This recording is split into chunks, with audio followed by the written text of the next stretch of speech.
I'm no girl. I'm a Wolfwalker. Whoa! Up you go! When I sleep, I'm a wolf. When I'm awake, I'm me, Mebh. Mebh! Oh, Matira! What's your name, anyway? Robyn. Robyn? I like birdies. I'm so hyped for them. I'm too smart for them, though. And it's away from me too long.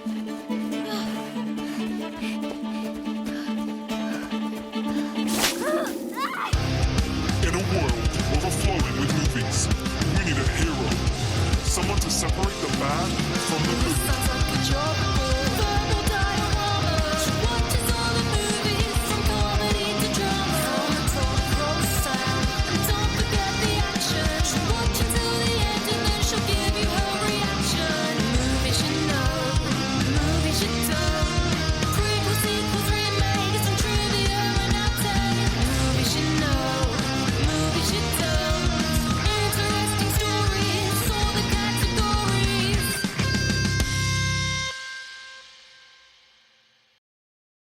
Hi everyone, I'm Mebh and welcome to Verbal Diorama, episode 134, Wolfwalkers. This is the podcast that's all about the history and legacy of movies you know and movies you don't. Once again, a happy new year to you all. If this is the first episode of 2022 you're listening to, welcome back to Verbal Diorama. Whether you are a regular returning listener or a brand new listener to this podcast, thank you so much for being here. No matter how you found this podcast, I'm so grateful that you did find this podcast. And a huge welcome, if this is your first episode, to Animation Season 2022. This is the third annual animation season of Verbal Diorama. It's one of my favourite things that I do for this podcast because I get to geek out on all types of animations. Like I say, this is the third one that I've done. And when I started this podcast, one of the sort of founding mantras of Verbal Diorama are the following two things: that animation is not, never will be, and never has ever been a genre. You know, when you go on a streaming service and you get to search for genres, so you might want to look for a war movie or a comedy or a romance or an action movie, you will always find a category for animation in genre. And I get the streaming services want to list all animated movies together for ease if you're a parent or a carer of a child and you just want to find something for your child to watch. But this moves me on to my second point, the second mantra of Verbal Diorama since the day of Verbal Diorama's conception is that animation is not just a medium for children, because animation can encompass multiple genres, but it can also be for children, it can be for families, but animation can also be purely for adults. And I don't mean that in the very literal sense of an adult movie, but what I do mean is that animation can talk about really adult things. And lots of animated movies do deal with more adult topics, but most of them tend to kind of be watered down a little bit for more of a family audience. But animation is not and never will be just for children. And this movie that I'm going to be featuring this week, yes, it is a family movie. It's a movie that families can enjoy together, but it's also a movie that grown-ups can really enjoy because the history surrounding Wolfwalkers is really, really fascinating. I mean, we're going into the history of Ireland. We're going into Oliver Cromwell and his invasion of Ireland. And this is really, really grown-up stuff. The stuff that Oliver Cromwell did is really, really bad.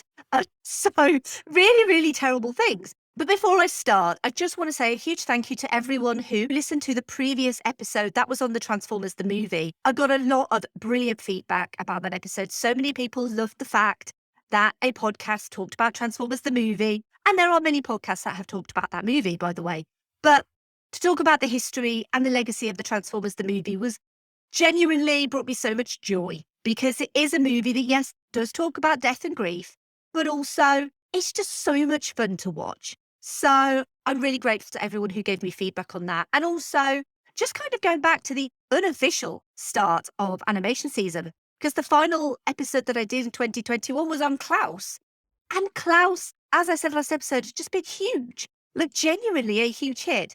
And there's so many comparable things between the making of Klaus and the making of this movie. Obviously, they are both traditionally animated movies, but Wolfwalkers does something very special with its animation that I really want to go into. So Let's just jump straight into this movie. This is the second movie this animation season. It is a take on the werewolf legend, but just because it's animated, it doesn't mean it doesn't pack, haha, get it, an emotional punch. I'll get my coat while you listen to the trailer. Wolf, wolf, hunt them far and yonder. The forest is brimming with wolves. It's my job to hunt them down, not yours. But we could hunt them together. Wolves, bears, dragons even.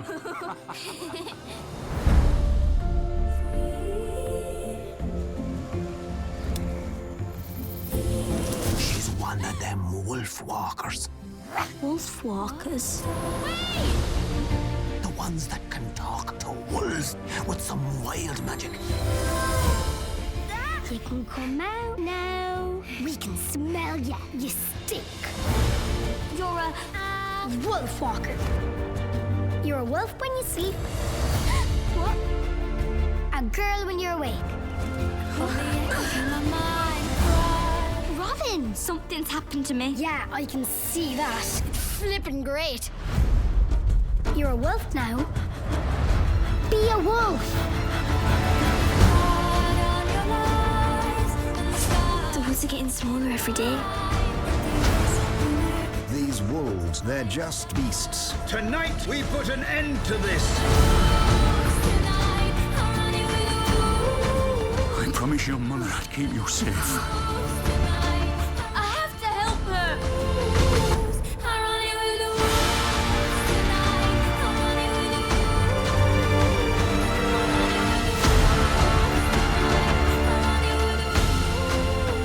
You have to leave. No way. I scared him off.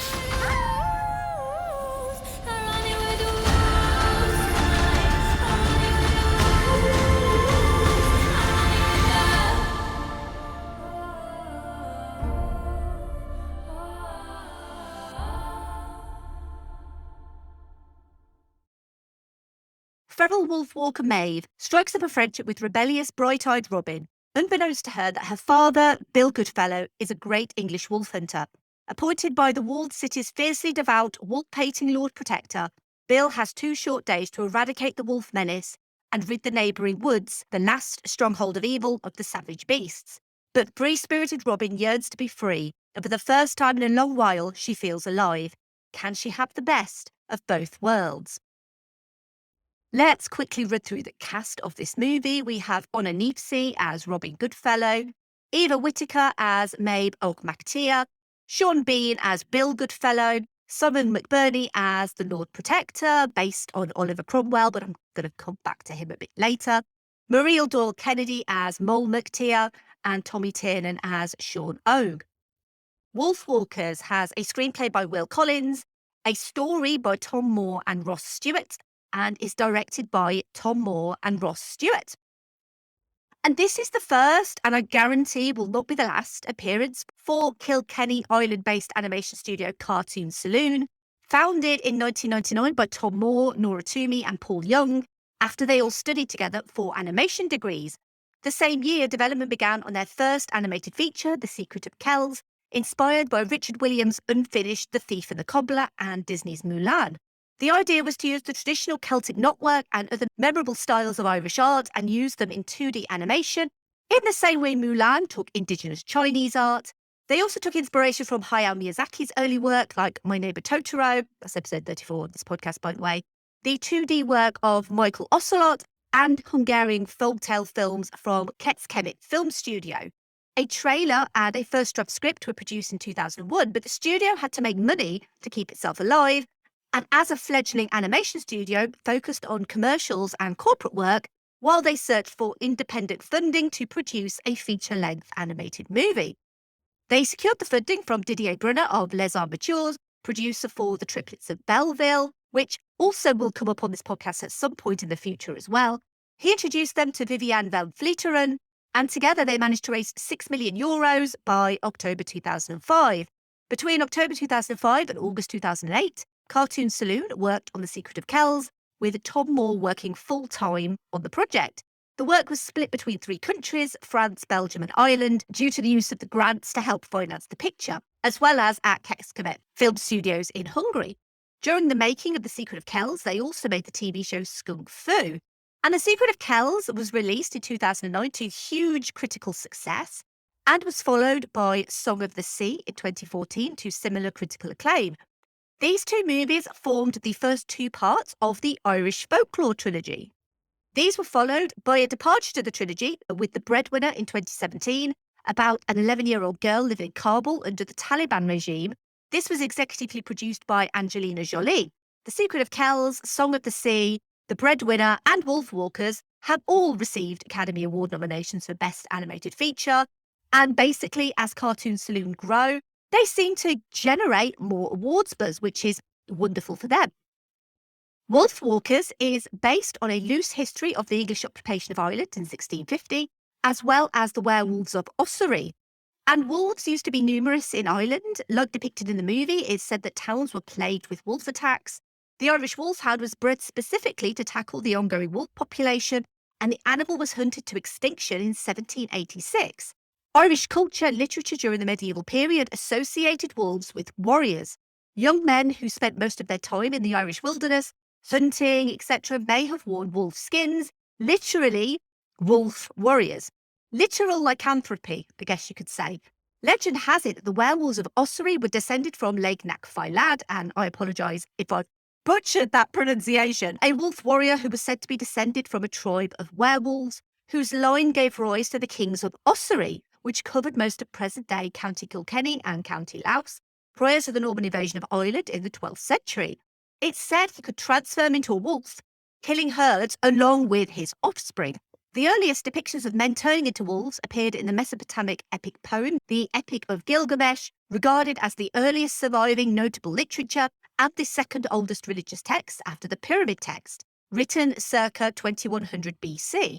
In the story, Gilgamesh turned down a woman who wanted to sleep with him because in the past she had turned another one of her lovers into a wolf. There are similar tales in Greek mythology of Zeus turning boys into wolves and Nordic myths of a father and son turning into wolves for 10 days. The 13th century poem De Hominibus Qui Si Vertunt in Lupos, literally men who change themselves into wolves, describes men who transform into wolves, leaving their vulnerable human bodies behind. If they were injured during their wolf form, their human body was also injured in the same place, and the human body could never be moved. It reflected the folkloric belief that souls can leave the body but cannot return if the body is moved or disturbed. Werewolf trials were also a thing before witch trials were. 200 years before the famous witch trials in Salem, several European countries were finding both men and women guilty of being werewolves throughout the 15th, 16th and 17th centuries. As the threat of real wolves vanished due to hunting, human industrialization and population growth, the delusion of people being werewolves also diminished. And that's why we don't really hear about werewolf trials anymore. The Cromwellian conquest of Ireland from 1649 to 1653, during the Wars of the Three Kingdoms, was an invasion of Ireland on behalf of English Parliament, led by Oliver Cromwell, who is still to this day a hated figure in the Republic of Ireland. This is a man who literally cancelled Christmas. We joke about the Sheriff of Nottingham in Robin Hood, Prince of Thieves, saying, and cancel Christmas. Oliver Cromwell genuinely did cancel Christmas and basically wanted the Irish people to pray instead of celebrate Christmas. Oliver Cromwell was responsible for many atrocities, including punishing Irish Catholics, confiscating their land, and sending them to the West Indies as indentured servants. Catholicism was outlawed, and the war contributed to famine and a resultant outbreak of bubonic plague, which added to the death toll, which is said to be anything from 20 to 40% of Ireland's pre-war population. So this was not a particularly nice time for the Irish. And the introduction of English soldiers into predominantly Irish neighbourhoods caused exactly the sort of conflicts present in Wolfwalkers, except possibly without the actual werewolves, but who knows, it's just not been recorded. As I said, Wolfwalkers is a culmination of Cartoon Saloon's Irish Folklore Trilogy. Each movie, The Secret of Kells, Song of the Sea and Wolfwalkers, can trace its roots to Irish history and folklore. Wolfwalkers' visual style purposely contrasts the 2 locations of the movie, the square, blocky, flat Kilkenny, to show its oppression and the fact it's generally not a very nice place to live, and the fluid, free, 3D, even though it's not, but I'll come back to it. Lush forest. Even the characters are designed based on where they're from. Technically, even though Robyn's not from Kilkenny, but you get my point. So Robyn and her father have very straight, angular lines in their bodies and their faces, and Mebh and her mother are rounded like the forest. The Lord Protector is the ultimate in squareness, rigidity, and inflexibility, and character designer Federico Pirovano used the look of actual Oliver Cromwell in the design, despite the fact that the character is never once referred to as Oliver Cromwell, only ever as the Lord Protector. And I can only assume it's because the team behind Wolfwalkers realised that Oliver Cromwell is so hated that no one in Ireland would want to see a movie with Oliver Cromwell as a character in it. While the movie is completely hand-drawn 2D animation, the reason I said I'll come back to the 3D bit is because computers were used to augment the process. It was hand-drawn into software using digital brushes to look like pencil. Backgrounds were painted with actual watercolours, and the line work for those done with pencils and pens, frame by frame. The images were then combined to make the final backgrounds. Disney used to add depth with multi-plane cameras. Depth in Wolfwalkers is added digitally by layering the hand-drawn and painted backgrounds. Where Wolfwalkers needed the assistance of more modern CG animation is when Robyn learns that she's a Wolfwalker. The flowing lines and vibrant colours representing scent trails is officially called Wolf Vision. And Wolf Vision started life by paint artist Kieran Duffy, rendering the images using charcoal and inks, and supervising animator Evie McNamara, owner of Paper Panther Studios in Dublin, and inspired by Studio Ghibli's The Tale of the Princess Kaguya, originally created a prototype by watching footage of a Labrador retriever and then using an Oculus Rift headset in a virtual reality landscape to build and navigate through a virtual forest and a virtual medieval town using a sculpting program called Medium, in which Wolf Vision could navigate.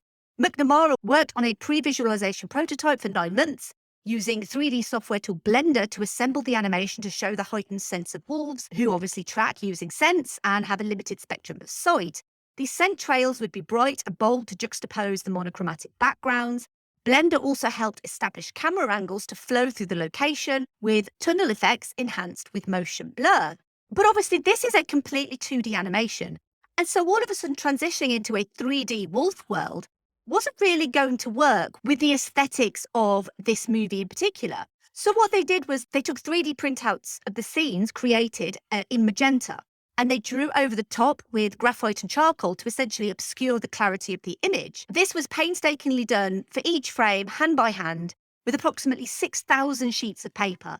Wolf Vision is only 3 minutes of screen time total in the entire movie, but the stack of paper for the animation stood 4 feet high. The entire animation process took more than 2 years to finish. To help save a little time, these scenes were only 12 frames per second on purpose, something that Sony utilised perfectly in Spider-Man Into the Spider-Verse. That's episode 32 of this podcast. The smudging of the charcoal lines actually helped mask the lower frame rate. The magenta lines were digitally removed from the resulting images. The lines were touched up and additional layers were composited to add tone and texture to the movie. This isn't the first time either that I've spoken on this podcast about CG enhancing 2D images. Disney were doing it in 1999 for Tarzan with a product called Deep Canvas. Deep Canvas was also used on Treasure Planet, and I go into that in much more detail in episode 36 of this podcast. But Cartoon Saloon are effectively masking the CG animation by overlaying it, unlike Disney with the trees in Tarzan, for example. That was a hand-drawn image interacting with a CG image. But what Cartoon Saloon are doing, it's not concealing the 3D, but it's enhancing the 2D. And this is often what's called 2.5D. And the fact that Cartoon Saloon, just like SBA Studios, who I talked about on Klaus a couple of episodes ago, are embracing and innovating with hand-drawn animation, just honestly fills my soul with so much joy. Because that's what animation season is here for. It's here to pay tribute to all types of animation. Hand-drawn animation has slowly been dying a death due to the prevalence of CG animation. And despite this movie struggling to find an audience, the fact that Apple TV Plus have picked it up means that it's at least accessible. And because it's accessible, you really have no excuse. So if you haven't seen this movie and you have no idea what I'm talking about, when I'm talking about Wolf Vision, then you basically need to grab yourself an Apple TV Plus trial just for this movie. Look, genuinely, that's what I did. I got a trial of Apple TV Plus just to watch this movie. You will thank me for seeing this movie, by the way. But also, I did get introduced to Ted Lasso on Apple TV, and that is also very good too. But mainly for Wolfwalkers, get yourself an Apple TV Plus trial. Let's quickly segue into my favourite part of every single episode I do. It is the obligatory Keanu reference. So this is a part of the podcast where I try to link the movie that I'm featuring with Keanu Reeves. And you might think I found this very, very difficult. The fact that obviously Keanu does have Irish ancestry is a thing, but I'm not going to use that one because there's a really great link to Keanu Reeves for Wolfwalkers. And that is at the very, very start of his career. He appeared on stage. This was in like 1984. And it was in Brad Fraser's cult hit Wolf Boy in Toronto. And the fact that Keanu Reeves has been in a play called Wolf Boy, and this is Wolfwalkers, just made complete sense. It's a great obligatory Keanu reference. I'm not just tooting my own trumpet here. I genuinely think it's great. I wouldn't say it's the best one I've ever done, but it's up there, definitely. Let's talk about the music because there's some beautiful Irish music in this movie. The main song that you will probably know if you've seen this movie is by Norwegian singer-songwriter Aurora. She contributed to the soundtrack with a re-recorded version of her single Running with the Wolves, which is heard in the soundtrack and in the trailer. This re-recorded version uses medieval Irish instruments as the backing music, whereas her original does not. It is a beautiful, beautiful song. It really works so wonderfully with this movie. It really kind of ramps up the anticipation and the joy and the brilliance of basically being a wolf in this movie. You genuinely actually just want to turn into a wolf and just start running through the forest. It invokes so much joy. The original score was provided by French composer Bruno Coulet and Irish folk group Keela. Wolfwalkers' world premiere took place at the 2020 Toronto International Film Festival on the 12th of September 2020. It was released theatrically on the 26th of October 2020 in the UK, 13th of November in the US. Due to the COVID-19 pandemic, it wasn't released in its native Republic of Ireland until the 2nd of December 2020. The rights to stream Wolfwalkers were acquired by Apple TV Plus, as I said, for exclusive streaming from the 11th of December 2020 as an Apple original film. And obviously you have to take COVID into account when you look at the financials of any movie that went to cinemas in 2020.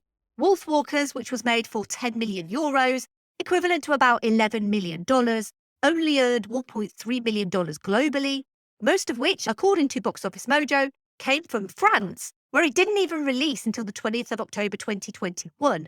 At that point, obviously being fully COVID vaccinated was becoming commonplace and booster jabs were being rolled out. So it just goes to show that as vaccinations have started going, people have started to go back into cinemas. And obviously the French release of Wolfwalkers really helped build up the financial tally for this movie.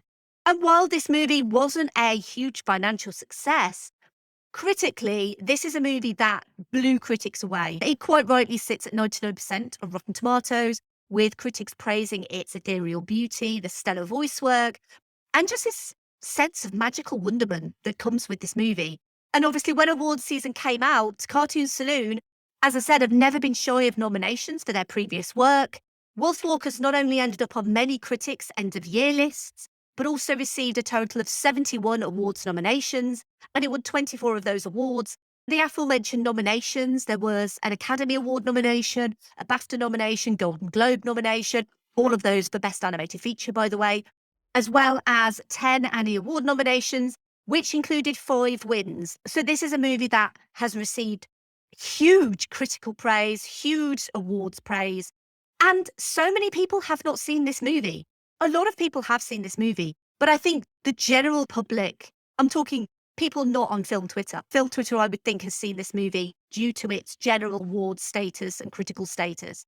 But I'd put the call out on social media for thoughts. So many general people have not seen this movie, and they really, really should, because I can't say enough great things about this movie. It is ethereal. It's beautiful. There is obviously no sequel to Wolfwalkers. During an interview in 2021, Tom Moore stated he had no plans for a sequel. The company is currently producing an animated feature film for Netflix called My Father's Dragon, based on the 1948 children's novel of the same name by Ruth Stiles Gannett, and that is due to be released this year. So 2022, look out on Netflix for a film called My Father's Dragon by Cartoon Saloon. I guarantee, I can tell you now, it's going to be amazing because this is Cartoon Saloon. They know what they're doing. They are an incredible animation studio, and they are definitely 100%. If you're not watching what Cartoon Saloon are doing now, you should be watching what Cartoon Saloon are doing. Speaking about what people think, let's have a listen to some of the social media thoughts that I had about this movie. And I like to go to Patreon, and I like to go to Twitter, Instagram, and Facebook. But we're going to start with the patrons, and we're going to start with not Andy, because Andy's not seen this movie. And Andy, you should see this movie. But we're going to start with Ian. And Ian actually says, I haven't heard of this one, but just checked out the trailer and it looks good. The animation style looks interesting too. and absolutely, Ian, please grab yourself an Apple TV Plus subscription or trial, whichever you want, and check out this movie on Apple TV Plus because I guarantee you will love it. And we have another patron comment from Brendan. Now, when I put the feelers out and I said I'm doing animation season 3, animation season 2022, what would people like to see in this? And I got loads of suggestions. And Brendan was one of the only people who got this so spot on because he came back to me and he said, Wolfwalkers is going to be in the season. And bear in mind, I hadn't told the patrons what I was doing, so no one knew. And Brendan got it spot on when he said Wolfwalkers is coming. So Brendan says, Well, happy birthday to me. and happy birthday to you, Brendan, if it is genuinely your birthday. I didn't know that this was coming out on your birthday, but if it is, happy birthday to you. Wolfwalkers isn't just my favourite film of 2020, or, for my money, the best animated film of Cartoon Saloon's Irish Folklore Trilogy, but something like the ultimate evolution of Disney's 90s renaissance, unshackled from studio mandates. The shape of films like The Hunchback of Notre Dame and Princess Mononoke can be easily found in this story, but the filmmakers combine finely honed craft and unique cultural perspectives to create something singular from the familiar pieces. A fairy tale epic that's also a family drama, that's also a class struggle story, that's also a werewolf movie, sounds like a ludicrous prospect on paper, but the final product speaks for itself. And really, basically, listeners, Brendan's just perfectly succinctly summarised the whole of this episode in literally one paragraph.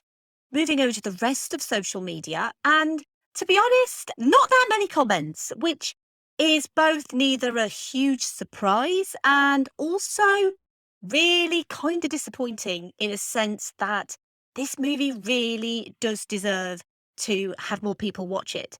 And I don't know whether it's just because people didn't see the posts or they didn't want to comment, but very few comments on all of the social medias. We'll start with Twitter, only one comment on Twitter, and that was at Stoggs, who just said, adore that film. He also put a link in there to an article that he wrote about Wolfwalkers. So, and I did have a read of that article, and Matt, if you're listening, it was an excellent article. But that's the only comment on Twitter. And normally Twitter is a hive of comments for this podcast. But I just think that not enough people have clearly not seen this film. Moving up to Instagram, 2 on Instagram, which is amazing. We don't normally get more Instagram comments and Twitter comments. But so we'll start with at SassyLassie76, who said, I love this film. I love the friendship between the girls. I love the father-daughter relationship and their fight to remain a family while dealing with a tyrant's awful demands. I held my breath out of fear and hope during the final scenes of the film. This is a film I'll revisit often. The mother-daughter wolf pack dynamic spoke very loudly to me. So full of love, yet so very protective of one another. This was portrayed beautifully at the end. And the final comment on Instagram is at the Afternoon Tune, who said, really good movie. No comments over on Facebook. And what I will say is if you are listening to this and you haven't seen Wolfwalkers, I don't believe I've gone into any sort of spoiler territory. So the movie is still out there. It is available on Apple TV Plus, and you should definitely watch this movie and come back to me and let me know what you think. But otherwise, thank you so much to the patrons and to those on social media for the comments on Wolfwalkers. Traditionally hand-drawn 2D animated films represent, for me, and I suspect for many people, a certain timelessness. CG animation tends to show its age really quickly, despite Toy Story still looking amazing. I talked about that in episode 50. But CG also evolves quickly as well. There won't be a shortage of CG animation this season, it's inevitable, but I desperately wanted to pay homage to traditional animation, and I really felt that this was the best movie to go into. Obviously, as I said, Klaus is technically an unofficial start, to animation season, but it's something that Klaus also does so perfectly.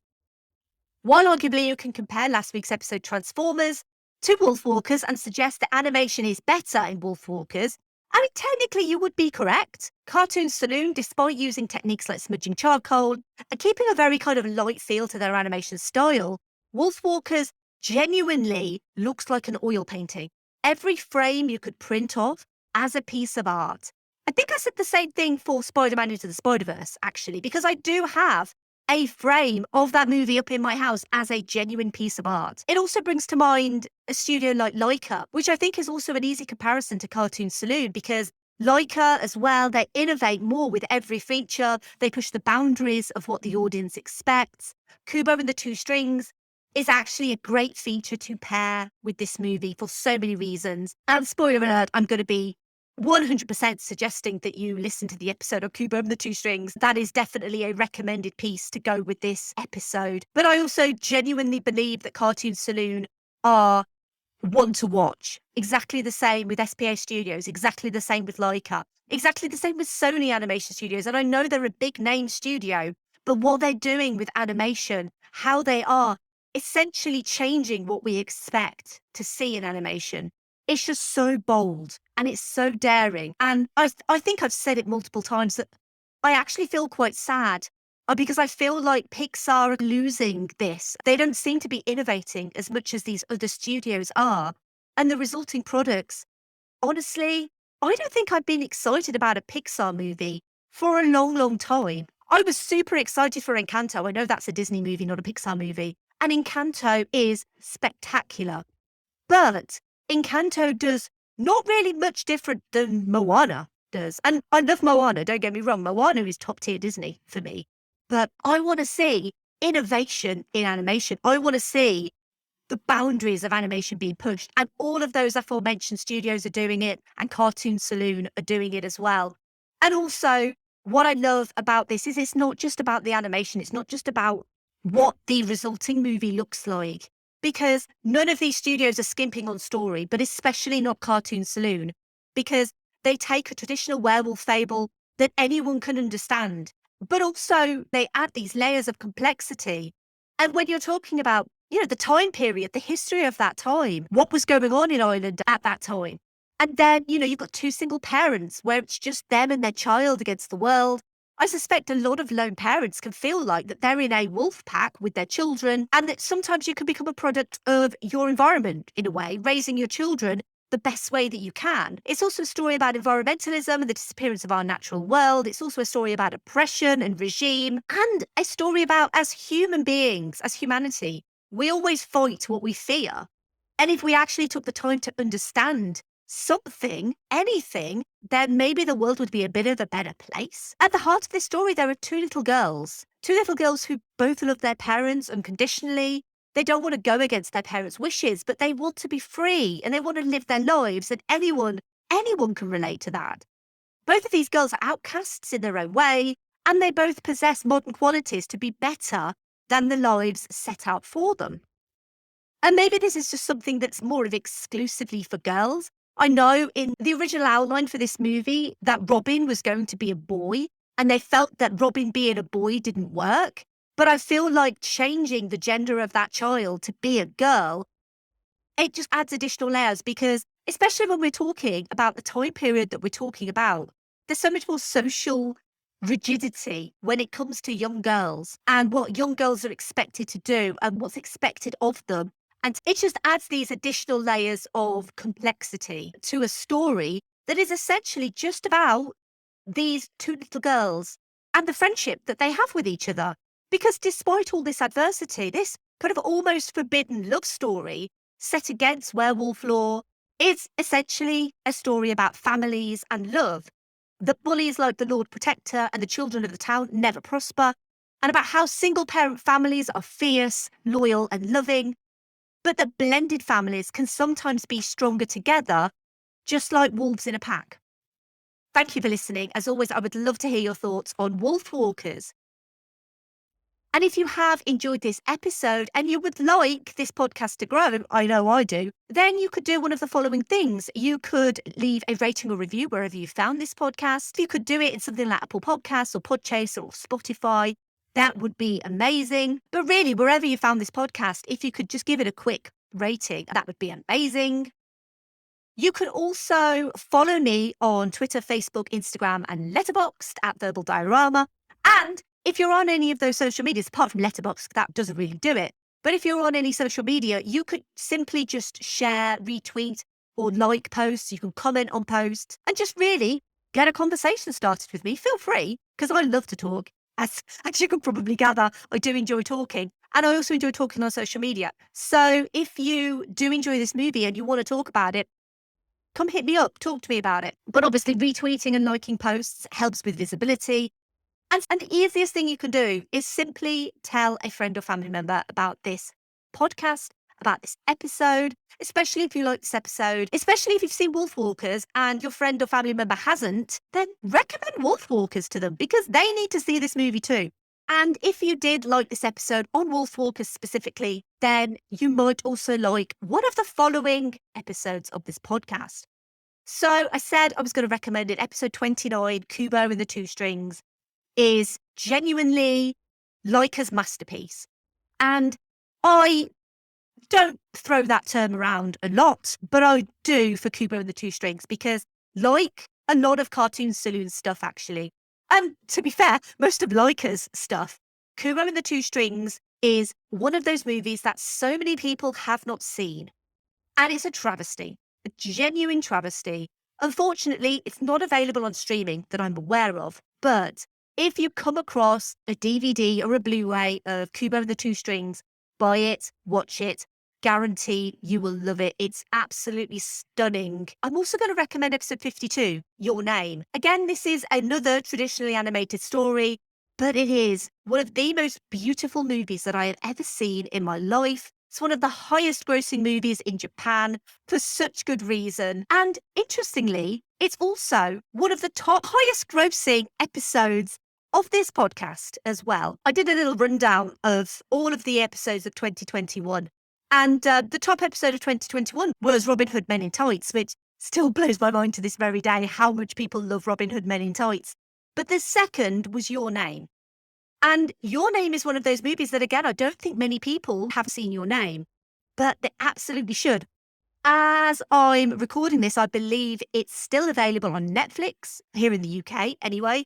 So please check out Your Name. You will absolutely love it. And a bit of a curveball, but I thought episode 96, The Monster Squad, because the Wolfman appears in the Monster Squad. And the Monster Squad is super fun. And rather controversially, I think the Monster Squad is better than the Goonies. And I had to finish the recommendations with episode 132, Klaus, because Klaus is astonishing. And yeah, it's a bit sad, actually. It's an unofficial start to the season because Klaus is perfect for animation season, but it is still an episode of this podcast. I absolutely loved talking about Klaus. As I said, the episode is done superbly well, especially for a Christmas episode, because episodes released at Christmas, historically for this podcast, don't do incredibly well on downloads because obviously people are traveling for the holidays, etc. But Klaus is an amazing movie. Sergio Pablos, again, is one to watch for the future. So yeah, if you enjoy Wolfwalkers, you will enjoy Klaus. If you enjoy Klaus, you will definitely enjoy Wolfwalkers. As always, give me feedback. Let me know what you thought of my recommendations.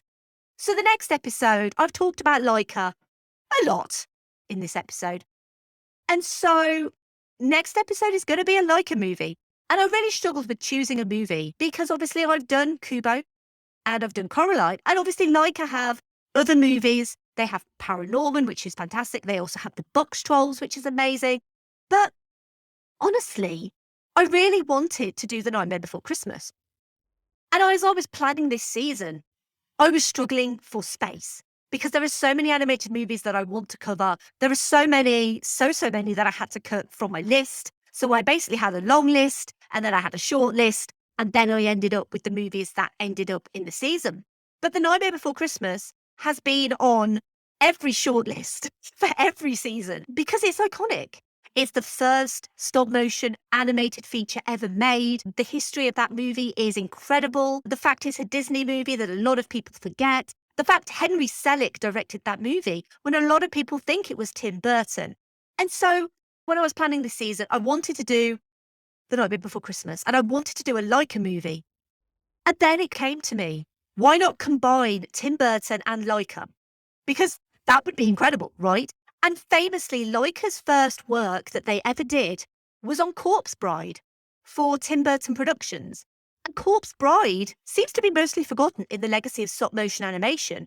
And even I'll admit, I've only actually seen Corpse Bride once before, but it felt right to feature it this season. The Nightmare Before Christmas, I mean, that's probably going to pop up towards the end of the year, I'll be completely honest. But the next episode of this podcast is going to be on Corpse Bride. I'm really looking forward to watching it again, and I'm super looking forward to talking about it because not a lot of podcasts talk about Corpse Bride. So I want to change that. Just a quick note, I do have a Patreon. It's at verbaldiorama.com/Patreon. You can sign up to support the show if you wish. You're under no obligation. But I always like to give a shout out at the end of episodes to the patrons because I'm so genuinely grateful to them. So to Simon E, Sade, Claudia, Simon B, Laurel, Derek, Jason, Kristin, Kat, Andy, Mike, Griff, Luke, Emily, Michael, Scott, Mark, Brendan, Ian M, Lisa, Sam, Will, Jack, Dave, Chris, Stuart, and Ian D. You are my town tasties. You can check out my merch store. It's verbaldiorama.com/merch if you want. If you want to get in touch, it's verbaldiorama@gmail.com, or you can pop over to verbaldiorama.com and say hi on there. And as always, I do work for filmstories.co.uk. You can check out articles that I write on there and also issues of the magazine, which I also write for. And finally, I don't know about you, but I'm running with the wolves tonight. Bye. Movies you know.